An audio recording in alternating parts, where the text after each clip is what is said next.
নমস্কাৰ বন্ধু বান্ধৱীসকল মোৰ গবজব এলা তথা ভিডিঅ'টোলৈ স্বাগতম জনাইছোঁ যে বন্ধুসকল পুনৰ পদ মুকলি হ'ল দিল্লী ডেভেলপমেণ্ট অথৰিটি ৰিক্ৰুটমেণ্ট বৰ্ডৰ ফালৰ পৰা আৰু টোটেল পোষ্ট আছে 629টা যে বন্ধুসকল এই পোষ্টকেইটা যদি আপোনালোকে এপ্লাই কৰিব বিচাৰে বা আবেদন কৰিব বিচাৰে কেনেকুৱা ধৰণৰ কোৱালিফিকেশ্যন লাগিব কেনে ধৰণৰ পোষ্ট আছে এপ্লিকেশ্যন ফিজ দিব লাগিব নে নালাগিব সকলোখিনি মই এই ভিডিঅ'টোত জনাই দিম আপোনালোকে ভিডিঅ'টো শেষলৈকে চাই থাকিব স্কিপ নকৰিব যাতে এই পোষ্টকেইটাত এপ্লাই কৰাত বা আবেদন কৰাত কোনো প্ৰব্লেম নহয় আহক এতিয়া ভিডিঅ'টো আৰম্ভ কৰোঁ এক নম্বৰ পোষ্টটো হৈছে deputy director system total post আছে দুটা আৰু দুই নম্বৰ পোষ্টটো হৈছে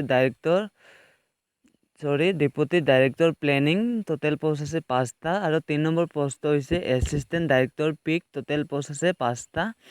4 নম্বৰ পোষ্টটো হৈছে assistant director system total post আছে দুটা আৰু 5 নম্বৰ পোষ্টটো হৈছে assistant account officer total post আছে 11টা আৰু 6 নম্বৰ পোষ্টটো হৈছে প্লেনিং এছিষ্টেণ্ট টোটেল পোষ্ট আছে এটা আৰু 7 নম্বৰ পোষ্টটো হৈছে এছঅ হৰ্টিকালচাৰ টোটেল পোষ্ট আছে 48টা আৰু 8 নম্বৰ পোষ্টটো হৈছে আৰ্কিটেক্সাৰ এছিষ্টেণ্ট টোটেল পোষ্ট আছে 8টা আৰু 9 নম্বৰ পোষ্টটো হৈছে চাৰ্ভেয়ৰৰ টোটেল পোষ্ট আছে 11টা আৰু 10 নম্বৰ পোষ্টটো হৈছে stenographer grade D total post আছে 100টা আৰু 11 নম্বৰ পোষ্টত হৈছে পাটোৱাৰী টোটেল পোষ্ট আছে 46টা আৰু 12 নম্বৰ পোষ্টটো হৈছে জুনিয়ৰ সেক্ৰেটাৰিয়েট এছিষ্টেণ্ট টোটেল পোষ্ট আছে 282টা আৰু 13 নম্বৰ পোষ্টটো হৈছে মালি আৰু এই টোটেল পোষ্ট আছে 100টা আৰু 14 নম্বৰ পোষ্টটো হৈছে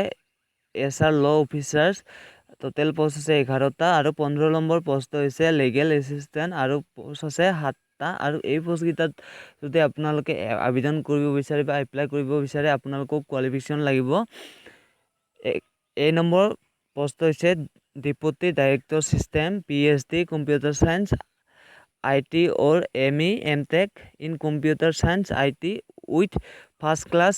or minimum 60% এভাৰেজ ৰিকগনাইজ ইনষ্টিটিউটৰ পৰা পাছ কৰা হ'ব লাগিব বা চৰকাৰী ইউনিভাৰ্চিটিৰ পৰা পাছ কৰা হ'ব লাগিব তেতিয়াহ'লে আপোনালোকে এই পোষ্টৰ কাৰণে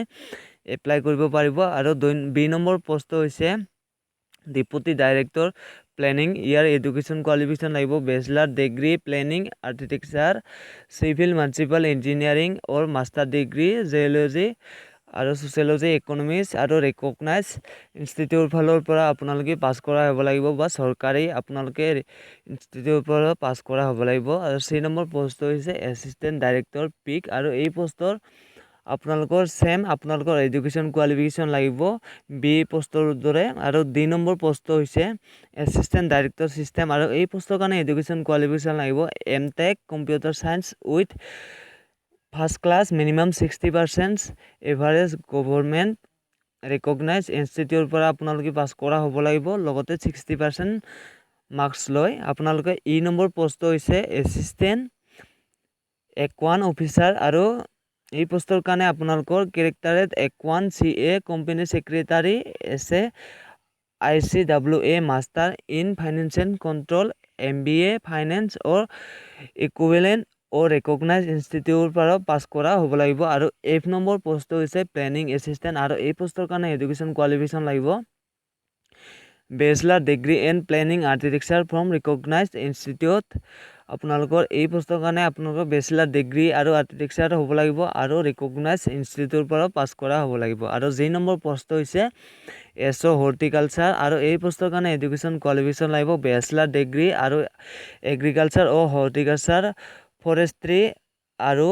ৰিকগনাইজ ইউনিভাৰ্চিটিৰ পৰা বা ইনষ্টিটিউটৰ পৰা পাছ কৰা হ'ব লাগিব আৰু 8 নম্বৰটো হৈছে আৰ্কিটেক্সাৰ এছিষ্টেণ্ট আৰু এই পোষ্টৰ কাৰণে এডুকেশ্যন কোৱালিফিকেশ্যন লাগিব ডিগ্ৰী আৰু আৰ্কিটেক্সাৰ ফ্ৰম ৰিকগনাইজ ইনষ্টিটিউটৰ ফালৰ পৰা পাছ কৰা হ'ব লাগিব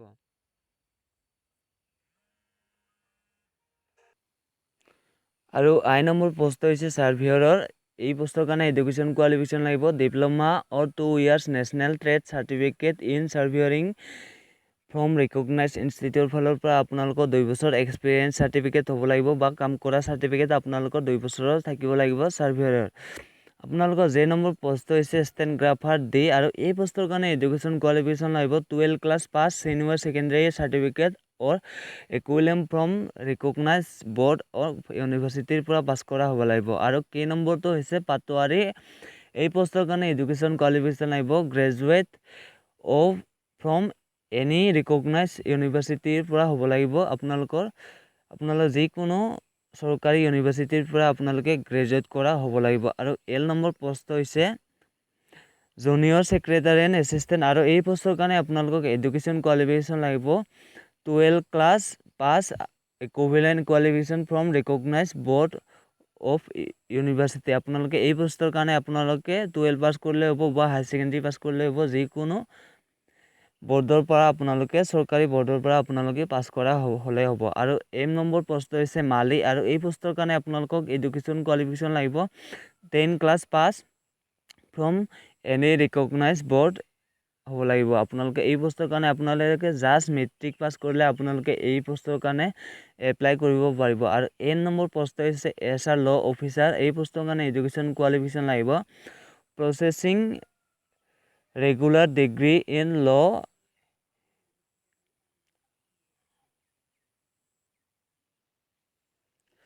entailing the incumbent for registration at bar and appearing before the court from a recognized university পৰা পাছ কৰা হ'ব লাগিব। আপোনালোকে লিগেল এছিষ্টেণ্ট এই পষ্টৰ কাৰণে। আৰু এই পষ্টৰ কাৰণে আবেদন কৰাৰ বাবে আপোনালোকৰ এপ্লিকেশ্যন ফিজ আপোনালোক যিসকল OBC জেনেৰেল বা আদাৰ কাষ্টৰ আছে সেইসকলে 500 টকা এটা পে' কৰিব লাগিব। আৰু যিসকল ST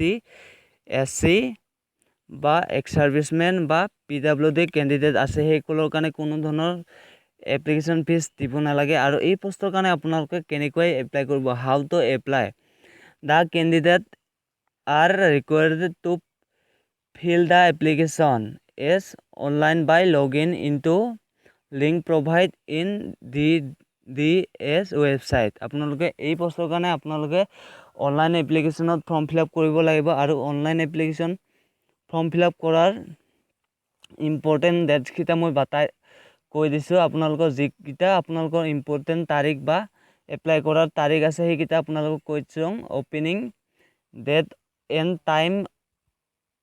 for online registration of application. আপোনালোকে এই পষ্টকেইটাৰ কাৰণে এপ্লাই কৰাৰ কাৰণে আপোনালোকৰ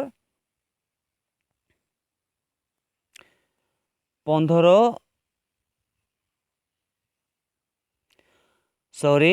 এপ্ৰিল 2020 পৰা আপোনালোকে 15 মে